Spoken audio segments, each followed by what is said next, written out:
ನಮಸ್ಕಾರ. ಇವತ್ತಿನ ನಮ್ಮ ಚರ್ಚೆಯಲ್ಲಿ ಮಿಥುನ ರಾಶಿಯ ಬಗ್ಗೆ ಮಾತಾಡೋಣ.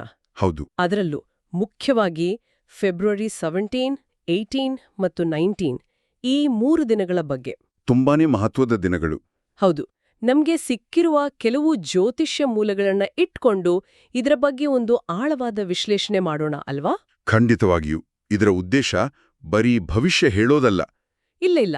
ಬದಲಿಗೆ ಈ ದಿನಗಳಲ್ಲಿರೋ ಅವಕಾಶಗಳನ್ನ, ಸವಾಲುಗಳನ್ನ ಅರ್ಥ ಮಾಡ್ಕೊಂಡು ಹೇಗೆ ಉತ್ತಮ ನಿರ್ಧಾರ ತಗೋಬಹುದು ಅನ್ನೋದಕ್ಕೆ ಇದೊಂದು ಮಾರ್ಗದರ್ಶಿ. ಹೌದು. ಆಕ್ಚುಲಿ ಈ 3 ದಿನಗಳನ್ನ ಒಂದು ಕತೆ ತರಾನೇ ನೋಡ್ದೋದ್ ನಾವು. ಓ, ಹಾಗೇನೋ? ಹೌದು. ನಮ್ಮ ಮೂಲಗಳ ಪ್ರಕಾರ ಇದೊಂದು ಗೊಂದಲದಿಂದ ಸ್ಪಷ್ಟತೆಗೆ ಸಾಗುವ ಪಯಣ. ಗೊಂದಲದಿಂದ ಸ್ಪಷ್ಟತೆಗೆ. ಇದು ಕೇಳೋಕೆ ಚೆನ್ನಾಗಿದೆ. ಹೌದು. ಮಂಗಳವಾರ ಒಂಥರ ಗಡಿಬಿಡಿ ಇರುತ್ತೆ. ಬುಧವಾರ ಒಂದು ಮುಖ್ಯವಾದ ತಿರುವು. ಆಮೇಲೆ ಗುರುವಾರ ಎಲ್ಲವೂ ಒಂದು ಹಂತಕ್ಕೆ ಬಂದು ನಿಲ್ಲುತ್ತೆ. ಓಕೆ. ಈ ಪ್ರಯಾಣದಲ್ಲಿ ಮಿಥುನ ರಾಶಿಯ ಅಧಿಪತಿ ಇದಾನಲ್ಲ, ಬುಧ, ಅವನ ಪಾತ್ರ ಬಹಳ ದೊಡ್ಡದು. ಸರಿ, ಹಾಗಾದ್ರೆ ಆ ಕಥೆಯ ಮೊದಲನೇ ಅಧ್ಯಾಯಕ್ಕೆ ಬರೋಣ. ಫೆಬ್ರವರಿ 17, ಮಂಗಳವಾರ. ಆ ಗೊಂದಲದ ಬಗ್ಗೆ ಹೇಳಿ. ಯಾಕೆ ಅಷ್ಟು ಗಡಿಬಿಡಿ ಇರುತ್ತೆ ಆ ದಿನ? ಯಾಕಂದ್ರೆ ನೋಡಿ, ಬುಧ ಗ್ರಹ ಅಂದ್ರೇನೆ ಅದೇ ಮಾತು ಅಲ್ವಾ? ಸಂವಹನ, ಆಮೇಲೆ ನಮ್ಮ ಬುದ್ಧಿ. ಹೌದು, ಬುದ್ಧಿಕಾರಕ. ಅದೇ. ಆ ದಿನ ಬುಧನ ಚಲನೆ ತುಂಬಾನೇ ವೇಗವಾಗಿರುತ್ತೆ ಅಂತ ಮೂಲಗಳು ಹೇಳ್ತವೆ. ಓ. ಇದರರ್ಥ ನಮ್ಮ ಆಲೋಚನೆಗಳು ಕೂಡ ರಾಕೆಟ್ ವೇಗದಲ್ಲಿರ್ತವೆ.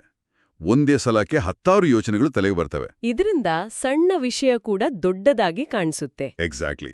ಅತಿಯಾದ ಆಲೋಚನೆ ಅಥವಾ ಓವರ್ ಥಿಂಕಿಂಗ್ ಅಂತಾರಲ್ಲ, ಅದು ಈ ದಿನದ ದೊಡ್ಡ ಸವಾಲು. ಓಕೆ. ಅಂದ್ರೆ ನಮ್ಮ ಮೆದುಳು ಫುಲ್ ಆಕ್ಟಿವ್ ಆಗಿರುತ್ತೆ, ಆದ್ರೆ ಅದರಲ್ಲೇ ಒಂದು ಅಪಾಯ ಕೂಡ ಇದೆ ಅಂತಾಯ್ತು. ಖಂಡಿತ.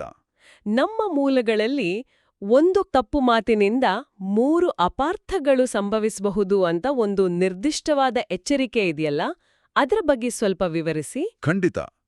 ಆಲೋಚನೆಗಳು ವೇಗವಾದಾಗ ಏನಾಗತ್ತೆ ಅಂದ್ರೆ ಮಾತುಗಳು ಕೂಡ ಆತುರದಿಂದ ಬಂದ್ಬಿಡ್ತವೆ.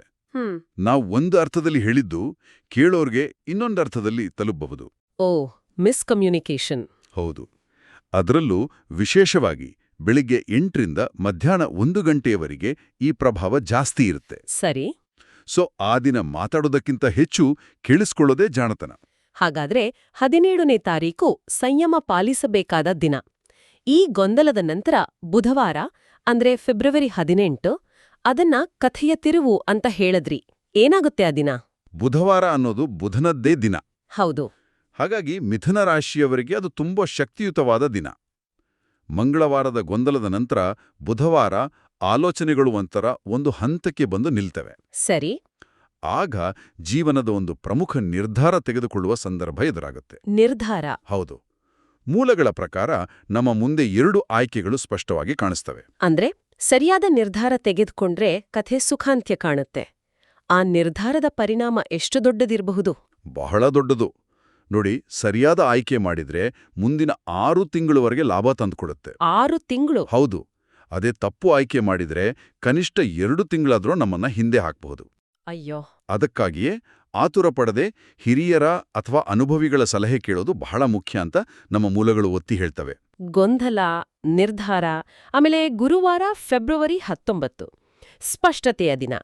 ಅಂದು ಗುರುಗ್ರಹದ ಪ್ರಭಾವ ಹೆಚ್ಚಾಗಿರುತ್ತೆ ಅಂತ ಹೇಳಲಾಗಿದೆಯಲ್ಲ, ಅದು ಹೇಗೆ ಸಹಾಯ ಮಾಡುತ್ತೆ? ಗುರುಗ್ರಹ ಅಂದ್ರೇನೆ ಜ್ಞಾನ, ವಿಸ್ತಾರ, ಆಮೇಲೆ ಸ್ಥಿರತೆ. ಹೌದು. ಹಾಗಾಗಿ ಗುರುವಾರದಂದು ಹಿಂದಿನ 2 ದಿನಗಳ ಗಡಿಬಿಡಿಯೆಲ್ಲ ಕಡಿಮೆಯಾಗಿ ಒಂದು ಬಿಗ ಪಿಕ್ಚರ್ ಕಾಣಿಸಲು ಶುರುವಾಗುತ್ತೆ. ಓಕೆ. ಬುಧವಾರ ತೆಗೆದುಕೊಂಡ ನಿರ್ಧಾರದ ಫಲಿತಾಂಶಗಳು ಅಂದು ಕಾಣಿಸಲು ಶುರುವಾಗುತ್ತೆ.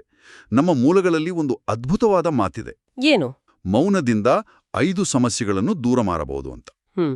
ಅಂದ್ರೆ ಆ ದಿನ ಮಾತನಾಡಿ ಸಾಧಿಸುವುದಕ್ಕಿಂತ ಕೆಲಸ ಮಾಡಿ ತೋರಿಸುವುದಿನ. ಅದ್ಭುತ. ಈ ಗೊಂದಲದಿಂದ ಸ್ಪಷ್ಟತೆಗೆ ಸಾಗುವ ಪಯಣ ಹಣಕಾಸಿನ ವಿಷಯದಲ್ಲಿ ಹೇಗಿರುತ್ತೆ? ಮಂಗಳವಾರದ ಗೊಂದಲ ನಮ್ಮ ಪರ್ಸ್ ಮೇಲೆ ಏನಾದ್ರೂ ಪರಿಣಾಮ ಬೀರುತ್ತಾ? ಖಂಡಿತ ಬೀರುತ್ತೆ. 17ನೇ ತಾರೀಕು ಆ ಗಡಿಬಿಡಿ ಮನಸ್ಥಿತಿಯಲ್ಲಿ ಒಂದು ಅನಿರೀಕ್ಷಿತ ಖರ್ಚು ಬರೋ ಸಾಧ್ಯತೆ ಇದೆ. ಅನಿರೀಕ್ಷಿತ ಖರ್ಚ? ಯಾವುದ್ರ ಮೇಲೆ? ಅದು ವಾಹನ ರಿಪೇರಿ ಆಗ್ಬೋದು, ಮನೆಯಲ್ಲಿ ಯಾವುದೋ ವಸ್ತು ಕೆಟ್ಟೋಗ್ಬೋದು, ಅಥವಾ ಮಕ್ಕಳಿಗಾಗಿ ಮಾಡುವ ಖರ್ಚಾಗಿರ್ಬೋದು. ಖರ್ಚಿನ ಮೊತ್ತ ಚಿಕ್ಕದಾಗಿದ್ರೂ ಆ ದಿನದ ಮಾನಸಿಕ ಒತ್ತಡದಿಂದಾಗಿ ಅದು ದೊಡ್ಡ ಹೊರೆಯ ಥರ ಕಾಣಿಸ್ಬೋದು. ಸರಿ. ಸೊ ಅಂದು ದೊಡ್ಡ ಹೂಡಿಕೆ ಅಥವಾ ಯಾರಿಗಾದ್ರೂ ಸಾಲ ಕೊಡೋದು ಬೇಡ. ಹಾಗಾದ್ರೆ ಹಣ ಬರುವ ಸೂಚನೆ ಯಾವ ದಿನ ಇದೆ? 18ನೇ ತಾರೀಕಿನ ನಿರ್ಧಾರಕ್ಕೂ ಹಣದ ಹರಿವಿಗೂ ಏನಾದ್ರೂ ಸಂಬಂಧ ಇದೆಯಾ? ಖಂಡಿತ ಇದೆ.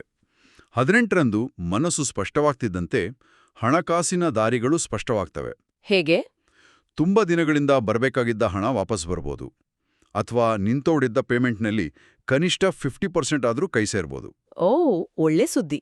ಹೌದು, ವ್ಯಾಪಾರಿಗಳಿಗೆ ಹೊಸ ಆರ್ಡರ್ಗಳು ಸಿಗುವ ಸಾಧ್ಯತೆ ಇದೆ. ಆದರೆ ಮೂಲಗಳಲ್ಲಿ ಒಂದು ಎಚ್ಚರಿಕೆ ಇದೆ. ಏನದು? ಬಂದ ಹಣದಲ್ಲಿ ಕನಿಷ್ಠ 30% ಉಳಿತಾಯ ಮಾಡಬೇಕು. ಆ ದಿನದ ಖುಷಿಯಲ್ಲಿ ಎಲ್ಲವನ್ನೂ ಖರ್ಚು ಮಾಡಬಾರ್ದು ಅಂತ. ಇದು ಬಹಳ ಮುಖ್ಯವಾದ ಸಲಹೆ. ಇನ್ನು 19ರ ಸ್ಪಷ್ಟತೆ ಆರ್ಥಿಕ ಸ್ಥಿರತೆಗೆ ಹೇಗೆ ದಾರಿ ಮಾಡಿಕೊಡುತ್ತೆ? ಅಂದು ಹೂಡಿಕೆಗೆ ಒಳ್ಳೆ ದಿನವೇ. 19ನೇ ತಾರೀಕು ಸ್ಥಿರತೆಯ ದಿನ. ಹಾಗಾಗಿ ಅಂದು ಭೂಮಿ, ಚಿನ್ನದಂತಹ ದೀರ್ಘಕಾಲೀನ ಹೂಡಿಕೆಗಳ ಬಗ್ಗೆ ಯೋಚಿಸಬಹುದು ಅಷ್ಟೇನಾ? ಹೌದು. ತಕ್ಷಣವೇ ಹೂಡಿಕೆ ಮಾಡುವ ಬದಲು ಯೋಜನೆಯನ್ನ 2 ಭಾಗಗಳಾಗಿ ವಿಂಗಡಿಸೋದು ಉತ್ತಮ. ಷೇರು ಮಾರುಕಟ್ಟೆಯ ಬಗ್ಗೆ ಏನು ಹೇಳುತ್ತೆ? ಷೇರು ಮಾರುಕಟ್ಟೆಯಲ್ಲಿ ಆಸಕ್ತಿ ಇರೋರಿಗೆ ಅಂದು 40-60% ಲಾಭದ ಸೂಚನೆ ಇದೆ ಅಷ್ಟೇ. ಪೂರ್ತಿ ನಂಬಿಕೆ ಇಟ್ಟು ದೊಡ್ಡ ಮೊತ್ತವನ್ನು ಹಾಕೋದು ಸೂಕ್ತವಲ್ಲ. ಸರಿ. ಈ ಆರ್ಥಿಕ ಒತ್ತಡ ಮತ್ತು ಅವಕಾಶಗಳು ಖಂಡಿತವಾಗಿಯೂ ವೃತ್ತಿಜೀವನದ ಮೇಲೂ ಪ್ರಭಾವ ಬೀರುತ್ತೆ. ಉದ್ಯೋಗದಲ್ಲಿರುವವರಿಗೆ ಈ 3 ದಿನಗಳ ಕತೆ ಹೇಗಿರುತ್ತೆ? ಉದ್ಯೋಗಸ್ಥರಿಗೆ ನಮ್ಮ ಮೂಲಗಳು ಒಂದು ಸೂತ್ರವನ್ನು ಕೊಡ್ತವೆ. ಸೂತ್ರವೇ? ಹೌದು. ಜಾಗ್ರತೆ ಪ್ಲಸ್ ತಿಳುವಳಿಕೆ = ಲಾಭ. ವಾವ್! 17ನೇ ತಾರೀಕು ಆ ಗೊಂದಲದ ದಿನ. ಕೆಲಸದ ಒತ್ತಡ ಜಾಸ್ತಿ ಇರುತ್ತೆ. ಮೇಲಧಿಕಾರಿಗಳು ನಿಮ್ಮ ಕೆಲಸದ ವೇಗವನ್ನು ಸೂಕ್ಷ್ಮವಾಗಿ ಗಮನಿಸ್ತಾ ಇರ್ತಾರೆ. ಓಕೆ. ನಿಮ್ಮ ಮಾತು ಸ್ವಲ್ಪ ಕಠಿಣವಾದ್ರೂ ಅದು ದೊಡ್ಡ ಅಪಾರ್ಥಕ್ಕೆ ಕಾರಣವಾಗ್ಬೋದು. ಅಂದ್ರೆ ಮಂಗಳವಾರ ಆಫೀಸ್ನಲ್ಲಿ ಸೈಲೆಂಟ್ ಆಗಿ ಕೆಲಸ ಮಾಡ್ಕೊಂಡಿರೋದೇ ಬೆಸ್ಟ್. ಖಂಡಿತ. ಹಾಗಾದ್ರೆ 18ರಂದು ಆ ನಿರ್ಧಾರದ ದಿನ. ವೃತ್ತಿಜೀವನದಲ್ಲಿ ಯಾವ ತಿರುವು ಬರಬಹುದು? 18ನೇ ತಾರೀಕು ನಿಮ್ಮ ಪ್ರತಿಭೆಯನ್ನ ಪ್ರದರ್ಶಿಸಲು ಒಂದು ಅದ್ಭುತವಾದ ಅವಕಾಶ. ಹೌದಾ? ಹೌದು. ನಿಮ್ಮ ಮನಸ್ಸಿನಲ್ಲಿರುವ ಒಂದು ಹೊಸ ಐಡಿಯಾವನ್ನ ಸ್ಪಷ್ಟವಾಗಿ ಮಂಡಿಸಿದ್ರೆ ಅದಕ್ಕೆ ಅನುಮೋದನೆ ಸಿಗೋ ಸಾಧ್ಯತೆ 70% ಇದೆ ಅಂತ ಮೂಲಗಳು ಹೇಳ್ತವೆ. ವಾವ್! ಅಷ್ಟೇ ಅಲ್ಲ, ಬಡ್ತಿ ಬಗ್ಗೆ ಮಾತುಕತೆ ಶುರುವಾಗೋ ಸೂಚನೆಯೂ ಇದೆ. ನಿಮ್ಮ ಮಾತಿಗೆ ಬೆಲೆ ಬರೋ ದಿನ ಅದು. ನಂತರ 19ರಂದು ಬುಧವಾರದ ಪ್ರಯತ್ನಕ್ಕೆ ಗುರುವಾರ ಫಲ ಸಿಗುತ್ತಾ? ಖಂಡಿತವಾಗಿ. 19ರಂದು ಒಂದು ಪ್ರಮುಖವಾದ ಕೆಲಸ ನಿಮ್ಮ ಕೈಗೆ ಬರುತ್ತೆ. ಸರಿ. ಅದನ್ನ ನೀವು ಸಮಯಕ್ಕೆ ಸರಿಯಾಗಿ ಮುಗಿಸಿದೆ ಅದರ ಮನ್ನಣೆ ಮುಂದಿನ 3 ತಿಂಗಳವರೆಗೂ ಸಿಗ್ತಾ ಹೋಗುತ್ತೆ. ಅದ್ಭುತ. ಒಟ್ಟಾರೆಯಾಗಿ ಉದ್ಯೋಗಸ್ಥರು ಈ 3 ದಿನಗಳಲ್ಲಿ ಸಮಯಪಾಲನೆ, ಸ್ಪಷ್ಟ ಸಂವಹನ, ಆಮೇಲೆ ಕೋಪ ನಿಯಂತ್ರಣವನ್ನ ಅಭ್ಯಾಸ ಮಾಡಬೇಕು. ವ್ಯಾಪಾರಿಗಳ ಕಥೆ ಏನು? ಅವರ ಡೀಲ್ಗಳು ಈ ಗೊಂದಲ ಸ್ಪಷ್ಟತೆಯ ಚಕ್ರದಲ್ಲಿ ಹೇಗೆ ಸಾಗುತ್ತವೆ?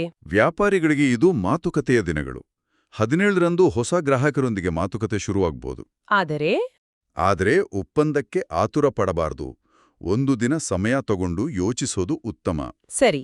18ರಂದು ಮನಸ್ಸು ಸ್ಪಷ್ಟವಾಗಿದ್ದಾಗ ಡೀಲ್ ಫೈನಲ್ ಆಗೋ ಸಾಧ್ಯತೆ ಹೆಚ್ಚು. ಆಗ ಬೆಲೆಯಲ್ಲಿ ಒಂದು 5% ಲಾಭವನ್ನು ಹೆಚ್ಚಿಸ್ಕೋಬೋದು. ಆದರೆ ಅತಿಯಾಸೆ ಬೇಡ. ಇನ್ನು 19ನೇ ತಾರೀಕು 19ರಂದು ಸ್ಥಿರತೆಯ ದಿನ.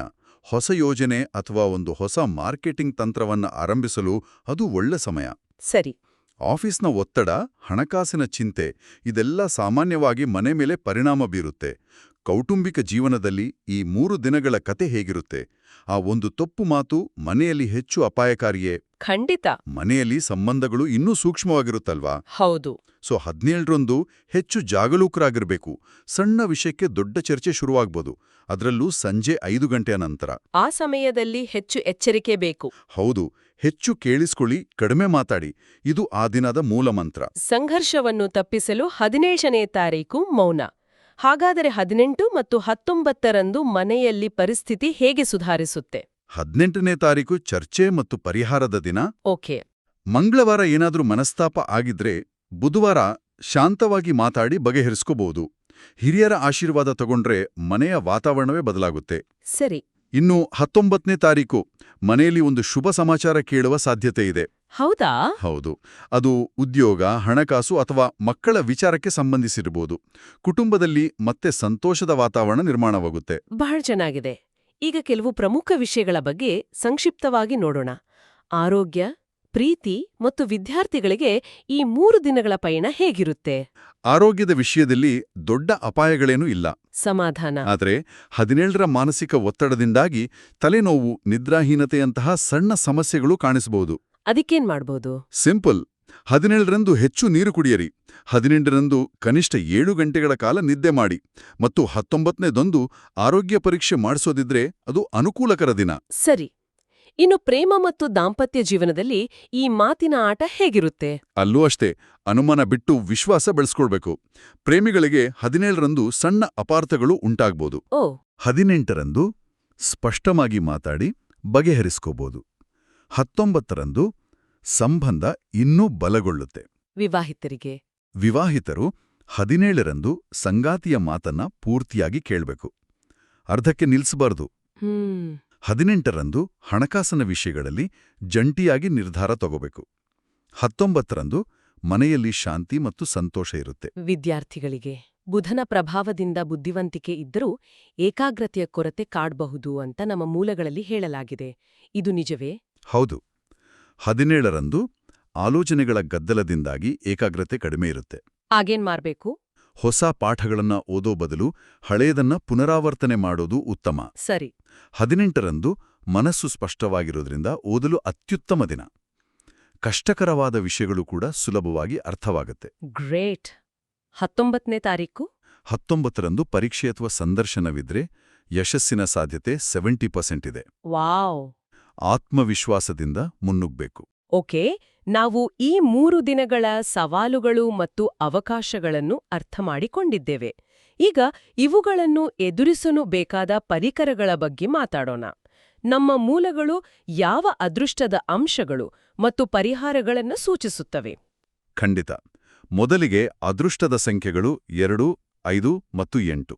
2, 5, 8. ಅದೃಷ್ಟದ ಬಣ್ಣಗಳು ಹಸಿರು ಮತ್ತು ಬಿಳಿ. ಹಸಿರು ಬಣ್ಣ ಬುಧಗ್ರಹಕ್ಕೆ ಸಂಬಂಧಿಸಿದ್ದು, ಅದು ಆಲೋಚನೆಗಳಿಗೆ ಒಂದು ಸ್ಥಿರತೆ ಕೊಡುತ್ತೆ. ಅದೃಷ್ಟದ ಸಮಯ? ದಿನದ ಅದೃಷ್ಟದ ಸಮಯ ಬೆಳಗ್ಗೆ 9ರಿಂದ 11. ಈ ಸಮಯದಲ್ಲಿ ಪ್ರಮುಖ ಕೆಲಸಗಳನ್ನು ಆರಂಭಿಸಿದರೆ ಯಶಸ್ಸಿನ ಸಾಧ್ಯತೆ ಹೆಚ್ಚು. ಇನ್ನು ಪರಿಹಾರಗಳು, ಪಾಲಿಸಲೇಬೇಕಾದ ಪ್ರಮುಖ ಪರಿಹಾರಗಳು ಯಾವುವು? 6 ಪ್ರಮುಖ ಪರಿಹಾರಗಳನ್ನ ನಮ್ಮ ಮೂಲಗಳು ಗುರುತಿಸಿವೆ. 1. ಹೇಳಿ. ಫೆಬ್ರವರಿ 18 ಬುಧವಾರದಂದು ವಿಷ್ಣು ಅಥವಾ ಕೃಷ್ಣನಿಗೆ ಪ್ರಾರ್ಥನೆ ಸಲ್ಲಿಸಿ ಓಂ ನಮೋ ನಾರಾಯಣಾಯ ಅಂತ ಜಪಿಸೋದು. ಇದು ನಿರ್ಧಾರ ತೆಗೆದುಕೊಳ್ಳುವಾಗ ಬೇಕಾದ ಸ್ಪಷ್ಟತೆ ಕೊಡುತ್ತೆ. ಓಕೆ. 2ನೇಯದ್ದು? ವಿಶೇಷವಾಗಿ 18ರಂದು ಹಸಿರು ಬಣ್ಣದ ಬಟ್ಟೆ ಧರಿಸೋದು ಆತ್ಮವಿಶ್ವಾಸವನ್ನ ಹೆಚ್ಚಿಸುತ್ತೆ. 3ನೇದು, ನಿಮ್ಮ ಶಕ್ತಿಗೆ ಅನುಸಾರವಾಗಿ ಸಣ್ಣ ದಾನ ಮಾಡಿ. ದಾನ? ಹೌದು. ಅದು ಬೇಳೆ, ಪುಸ್ತಕ ಅಥವಾ ಬಡವರಿಗೆ ಊಟ ಯಾವುದಾದ್ರೂ ಆಗಿರಬಹುದು. ಸರಿ. 4ನೇಯದ್ದು, ಮಾತಿನ ನಿಯಂತ್ರಣಕ್ಕಾಗಿ ದಿನಕ್ಕೆ ಕನಿಷ್ಠ 1 ಗಂಟೆ ಮೌನ ವ್ರತ ಪಾಲಿಸಿ. 5ನೇಯದ್ದು, ಸಂಜೆ 6-7ರ ನಡುವೆ ಮನೆಯಲ್ಲಿ ದೀಪ ಹಚ್ಚಿ. ಇದು ನಕಾರಾತ್ಮಕ ಶಕ್ತಿಯನ್ನ ದೂರ ಮಾಡುತ್ತೆ. ಮತ್ತು 6ನೇದು?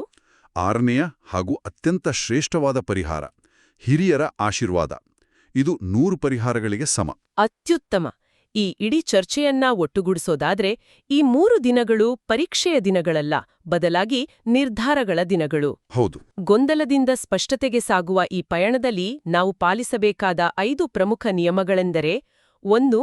ಆತುರದ ನಿರ್ಧಾರ ಬೇಡ. 2. ಅನಗತ್ಯ ಖರ್ಚು ಮಾಡಬೇಡಿ. 3. ಕೋಪದಲ್ಲಿ ಮಾತನಾಡಬೇಡಿ. 4. ಕನಿಷ್ಠ 7 ಗಂಟೆಗಳ ನಿದ್ದೆ ಮಾಡಿ. ಮತ್ತು 5. ಬೆಳಗ್ಗೆ 10 ನಿಮಿಷವಾದರೂ ಧ್ಯಾನ ಮಾಡಿ. ಹೌದು. ಕೊನೆಯದಾಗಿ ಒಂದು ಮಾತು. ಗ್ರಹಗಳು ಕೇವಲ ದಾರಿ ತೋರಿಸೋ ದಿಕ್ಸೂಚಿಗಳು.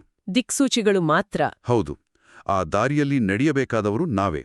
ನಮ್ಮ ಪ್ರಯತ್ನ, ಶಿಸ್ತು ಮತ್ತು ವಿವೇಚನೆ ಇಲ್ಲದೆ ದಿಕ್ಸೂಚಿ ಮಾತ್ರ ನಮ್ಮನ್ನ ಗುರಿ ತಲುಪಿಸೋದಿಲ್ಲ. ಈ ವಿಶ್ಲೇಷಣೆಯನ್ನು ಕೇಳಿದ ನಂತರ ಕೇಳುಗರು ಯೋಚಿಸಲು ಒಂದು ಪ್ರಶ್ನೆಯನ್ನು ಬಿಡೋಣವೇ? ಖಂಡಿತ. ಈ 3 ದಿನಗಳಲ್ಲಿ, ಅದರಲ್ಲೂ ವಿಶೇಷವಾಗಿ ಬುಧವಾರ, ನೀವು ಜಾಗರೂಕತೆಯಿಂದ ತೆಗೆದುಕೊಳ್ಳುವ ಒಂದು ಸಣ್ಣ ನಿರ್ಧಾರವು ನಿಮ್ಮ ಮುಂದಿನ 3 ತಿಂಗಳ ಭವಿಷ್ಯವನ್ನು ಹೇಗೆ ರೂಪಿಸಬಹುದು?